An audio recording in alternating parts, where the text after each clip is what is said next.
we can talk about the concept of ghosts on several planes. There are paranormal entities that allegedly haunt various structures and places, but there are also events from our past that we just can't shake that are haunting us. And recently, ghosts also talks about people who have just disappeared from our lives. So I've got an exercise to start our conversation about ghostly presence in our lives. Please keep track of the positive responses you have for A's and for B's. A, floorboards creak in your home when no one is there, except for you.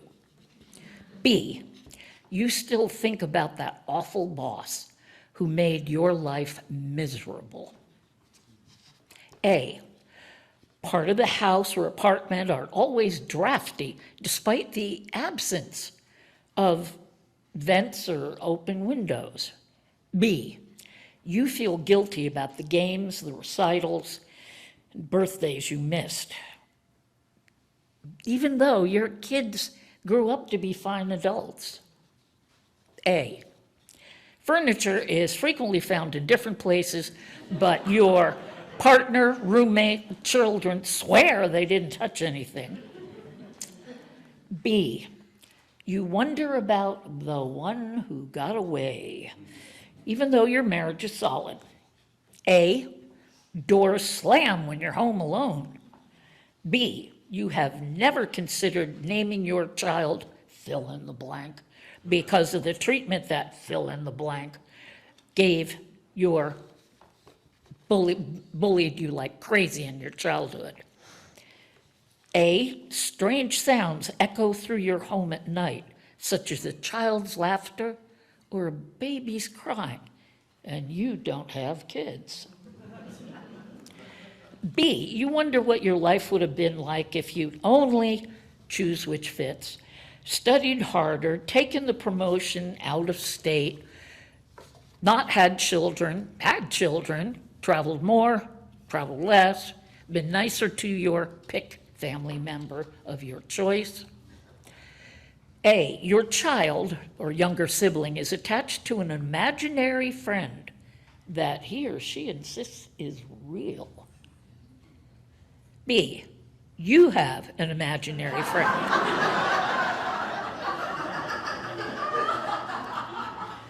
And she's not very nice to you.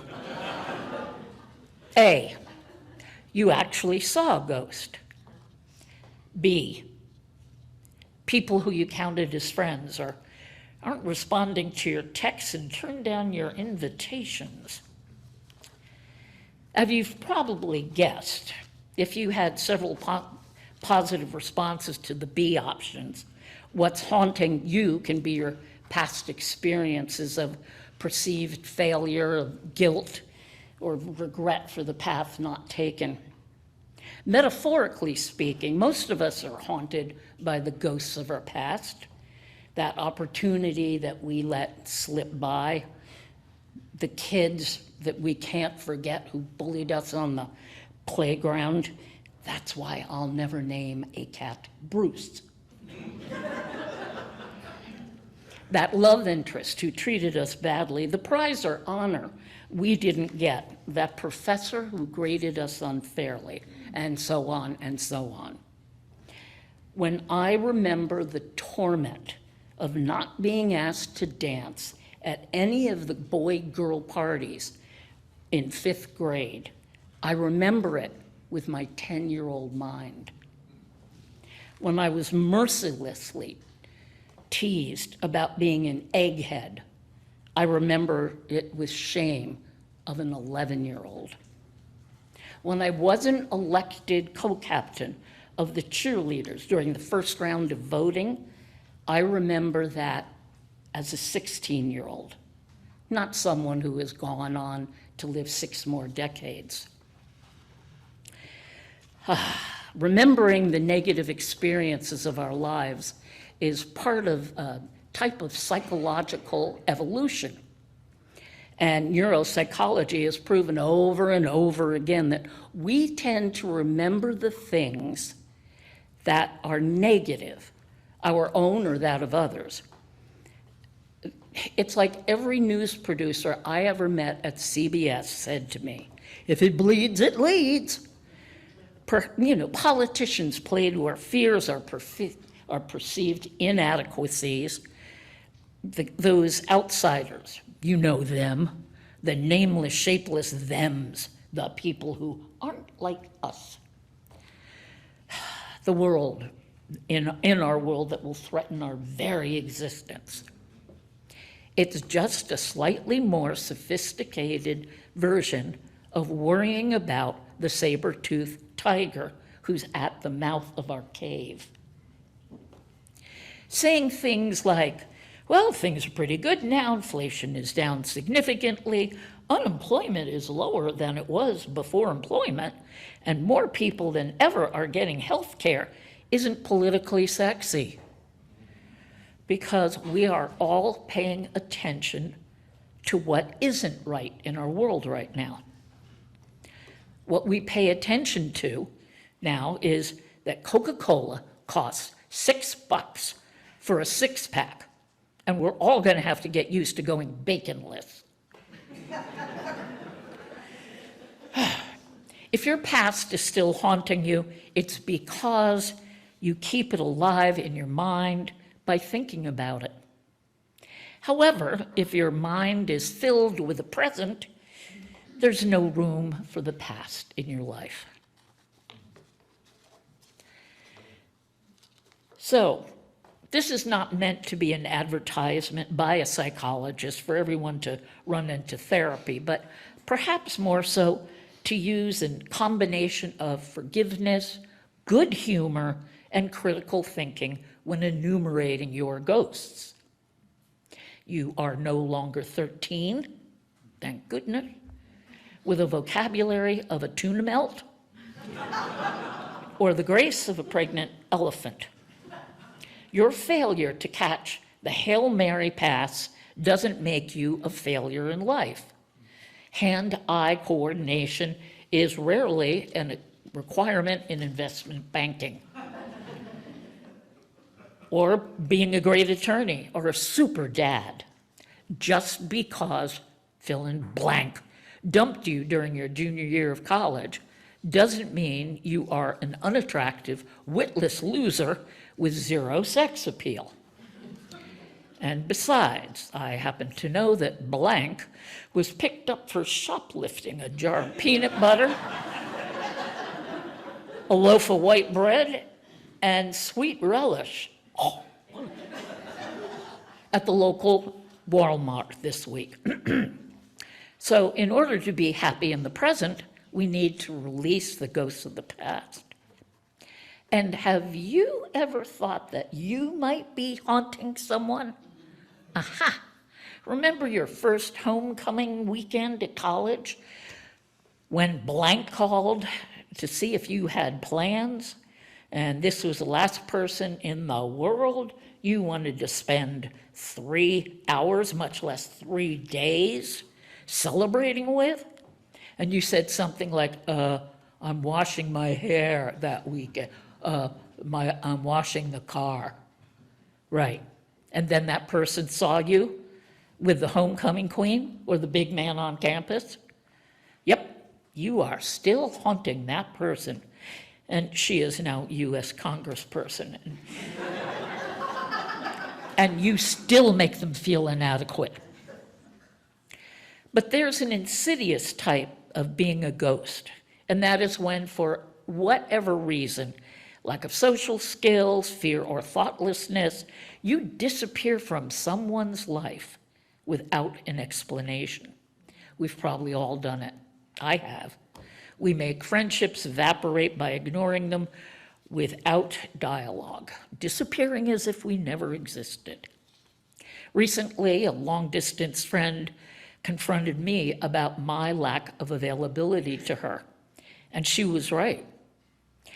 I perceived her as being increasingly emotionally needy, and it was uncomfortable for me to listen to the same story over and over again.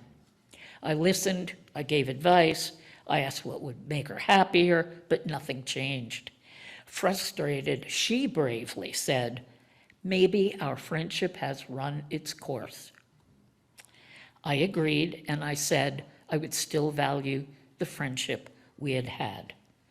Simply put, I didn't know how to confront her without hurting her. She knew how to do it.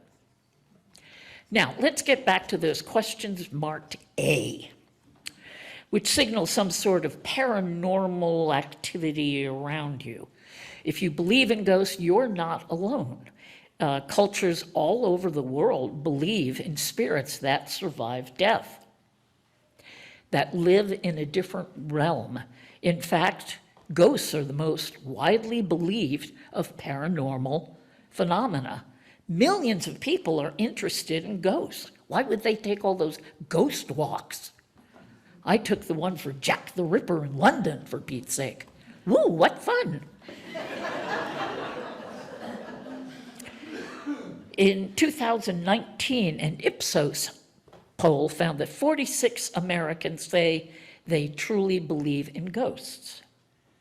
The nation, however, is discerning because only 7% said they believe in vampires. Right here in Wilmington, it is said that the ghosts of decades past coexist with the living at the corner of 4th and Market. Historians say that it was here that the bodies of yellow fever victims were held until they could be carted out of town in the 1700s.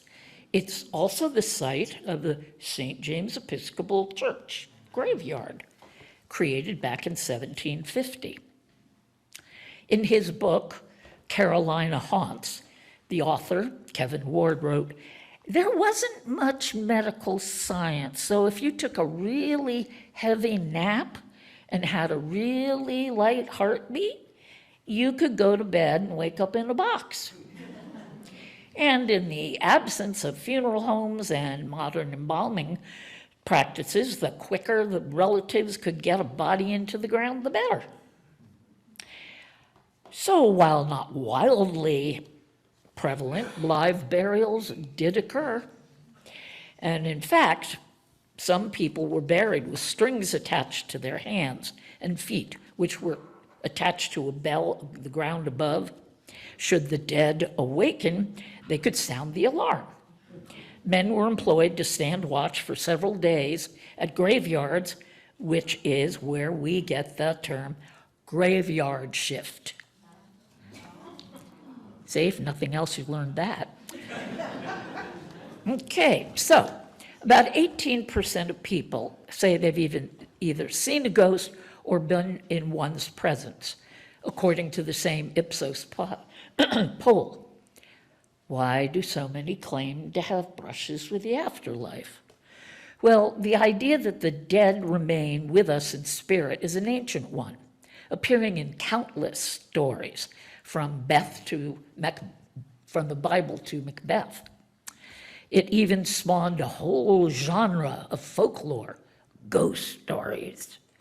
So belief in ghosts is part of a web of related paranormal beliefs, including near-death experiences, spirit communications, life after death.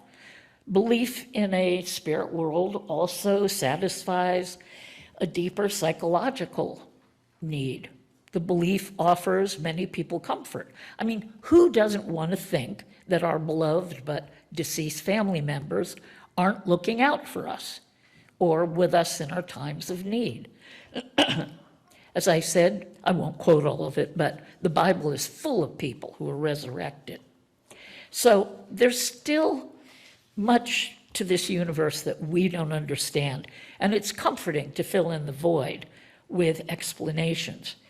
People are looking to other things or non-traditional things, excuse me, to answer life's big questions that don't necessarily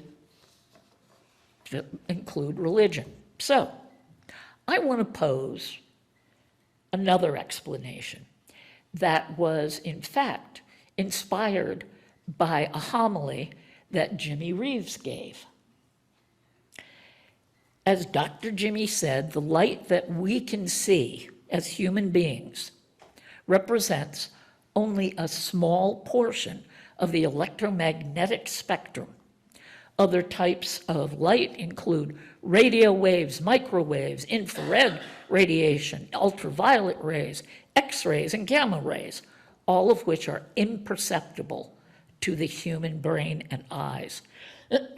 Birds and some insect species, for example, can see these things. The question is then, what else can we not see, feel, touch, know? But maybe this explains an experience I had. About a week after 9/11, when I had lost a dear friend on American Flight 11, I awakened to a blinding bright light, or lights to be correct. Myra, my friend, appeared to me encircled in colors I've never seen before, and I can't even describe. They were beyond iridescent and beyond white, and shinier too. In her characteristic manner, she said, "I'm fine, just fine." And then she disappeared. Crazy, huh?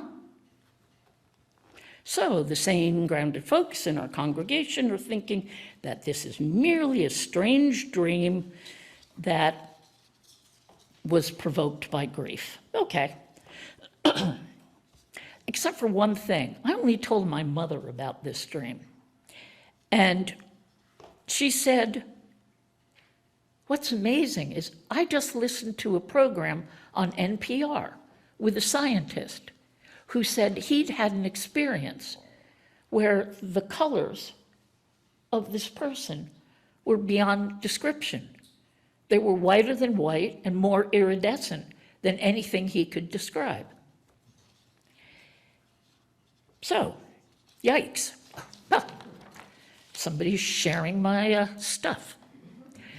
So, in the work that I have with clients now, I often ask them to be open to the things that they don't know that they don't know.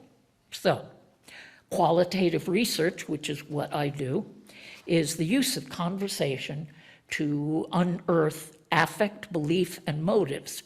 And it can frequently result in some surprising results. Applying the same principle to myself, I have to ask, was this post-9/11 encounter with Myra real? I've chosen to believe it was.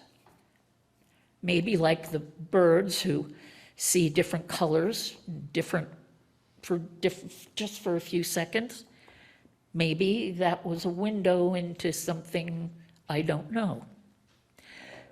To this day, I have wondered why people I have loved haven't come back to me if I'm capable of this power. My grandmothers, haven't seen them. My beloved Aunt Bonnie, nope, not there.